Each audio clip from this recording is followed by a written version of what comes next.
अस्सलामुअलैकुम वरहमतुल्लाहि वबरकातुहू। मोहतरम नाजरीन, अरसलान नाम रखना कैसा है? बाज़ लोगों को इस बारे में थोड़ा सा धोखा लगता है कि अरसलान ये अरबी ज़बान का लफ्ज़ है। तो आज हम इस नाम की थोड़ी सी तफसीलात को समझ लेते हैं। क्या ये अरबी ज़बान का लफ्ज़ है या फ़ारसी ज़बान का लफ्ज़ है या ये तुर्की ज़बान का लफ्ज़ है, और इस नाम के माना क्या है? क्या बच्चे का ये नाम रख सकते हैं या नहीं, और बच्चे के ऊपर इस नाम के क्या असरात पड़ते हैं?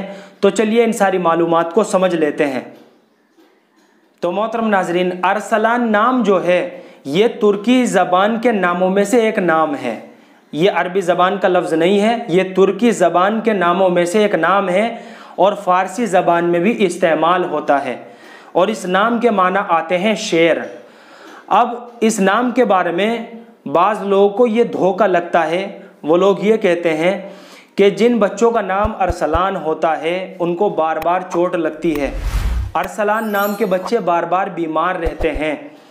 तो ये बात आप अच्छी तरह समझ लीजिए कि ये सारी बातें बेबुनियाद और बेअसल है।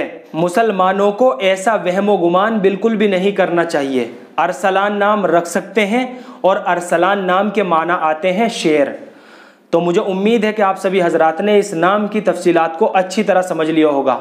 अल्लाह से दुआ है कि अल्लाह हम सबको अमल की तौफीक दे और सुन्नत व शरीयत पर हम सबको पाबंद फरमाए। जहाँ तक हो सके अपने बच्चों का कोई अच्छे माने वाला नाम रखें, और हो सके तो अपने बच्चों का सहाबा और सहाबियात के नामों के ऊपर अपने बच्चों के नाम रखें, ताकि उनकी निस्बत हमारे बच्चों को भी हासिल हो जाए।